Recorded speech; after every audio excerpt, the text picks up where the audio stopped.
Okay, let's go ahead and start. Today we will be talking about the Magi and when they came to Christ, actually as a toddler when they were in the house in Bethlehem.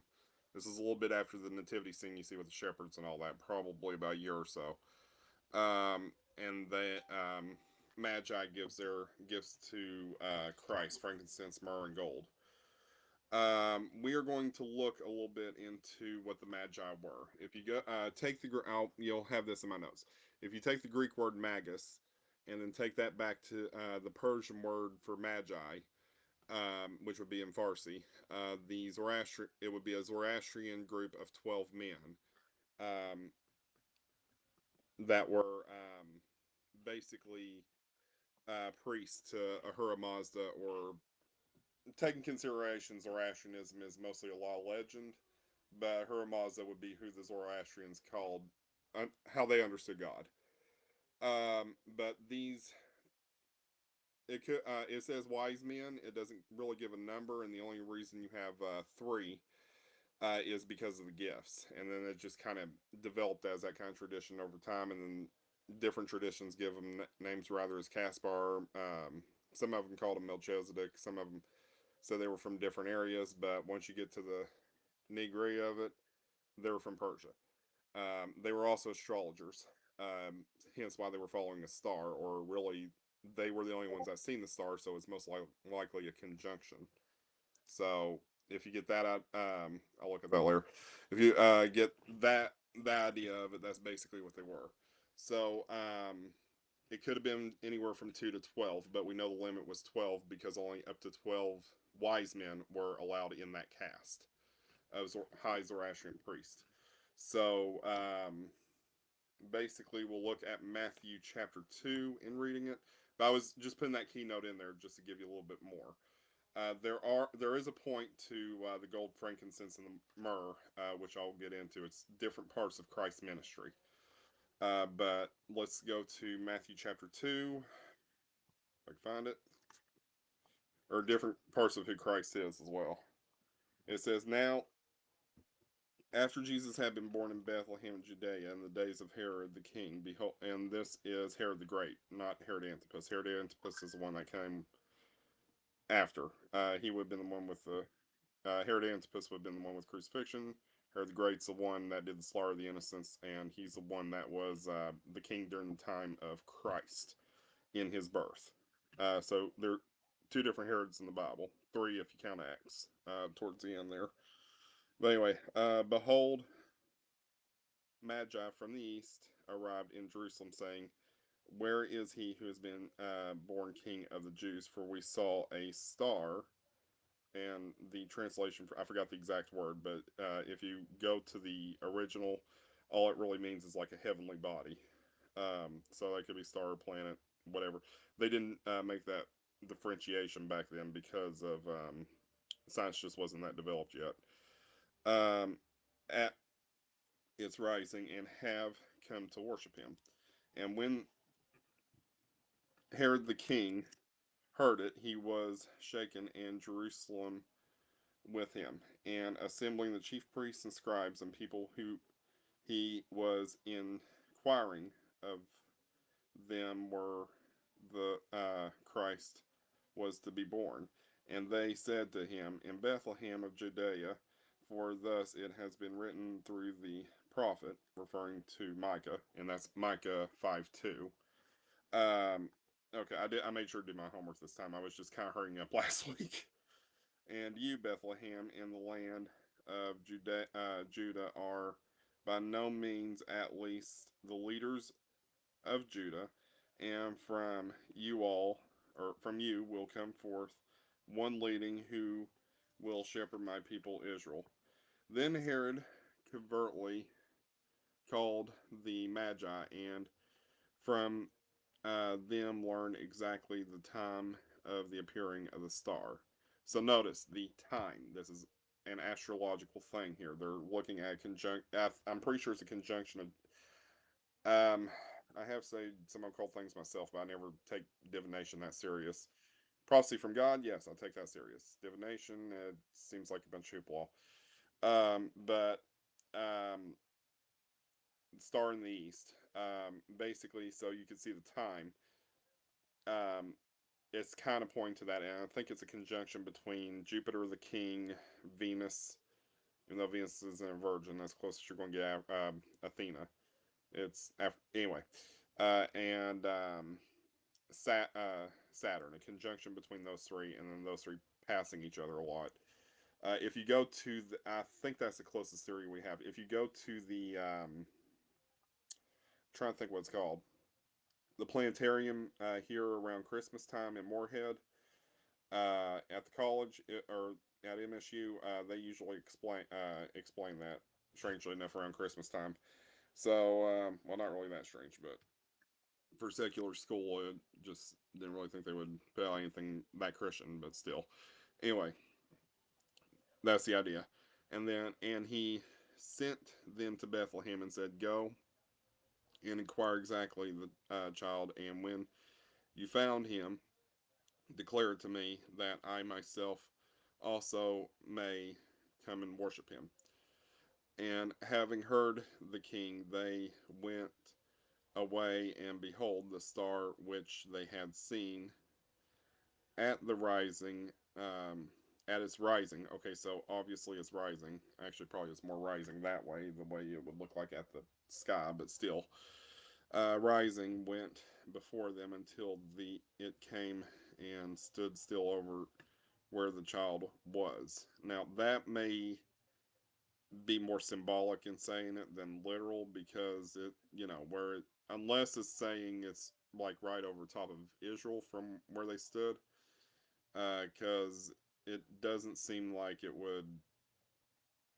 But they did have to find the place, so God may have worked in one way or another. But God would have preordained that a long time ago, because I doubt He would change the motions of the planets just to do this and cause some cosmic disorder amongst the planets. Because I mean, this is a little bit more sciencey, but you have a large enough object within this. Like if we had another object in there, might cause some stuff, depending how big that object is.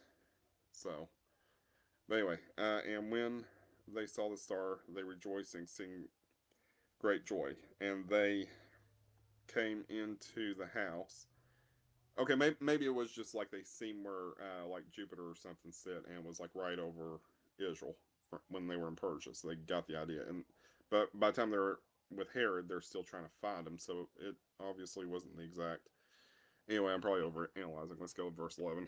And they came into the house and saw the child with his mother Mary, and they fell down and worshipped him. And opening their treasures, they offered up to him gifts of gold, frankincense, and myrrh. And having been warned in a dream not to turn back to Herod, they withdrew to their own region by another way. And then the next part's the flight into Egypt, and that's just basically they go to Egypt. I'll just sum up these verses. They go to Egypt because well, I may be talking about the next lesson, but if I'm not, here you can use this as review. Um, Joseph has a dream from the angel. Could be Gabriel. Has a dream from the angel to go to Egypt. Um, so that way they're safe from Herod and his onslaught. Herod kills all the babies in Bethlehem that are 2 years and under. And after that, they return probably when Jesus is about 5 years old to where it's safe.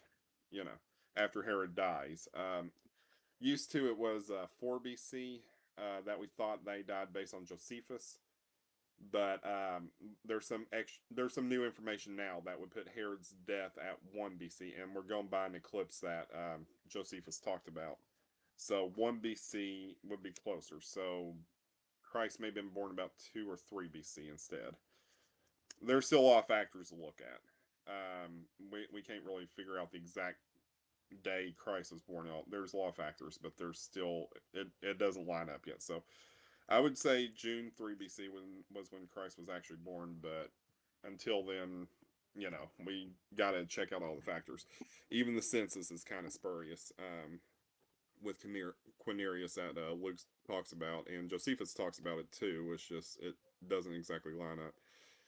But anyway, that being said, the next thing is um, gold, frankincense, and myrrh. Gold was for king, frankincense was for the high priest. So the king of kings, the high priest, of course, there's lesser priests, and that's the three divine offices of the church, which is bishop, priest, and deacon. And of course, to an extent, laity are priests as they participate in the liturgy, but there is a reason for the priesthood itself. Um, and then within the Orthodox Church. But that's basically all the Order of Melchizedek stuff. That the Order of Melchizedek over does the um, Aaronic priesthood, which was the Aaronic priesthood or Aaron priesthood or Moses. That priesthood was temporary. So, but anyway, and then myrrh is referring to his sacrifice, or they got crucified.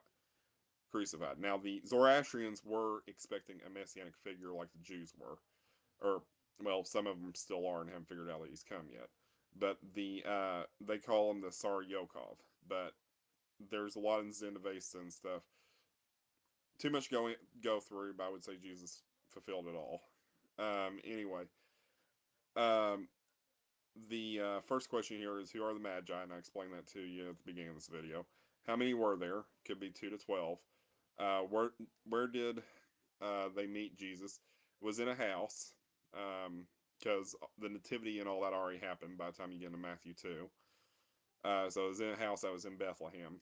Remember, even a few in the previous thing, were 8 days, after his birth, they circumcised him, as is Jewish custom.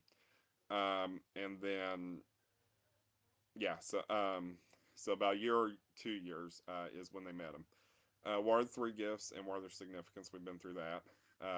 Gold, King Kings, frankincense, or incense, which is high priest, and gives it threefold mission.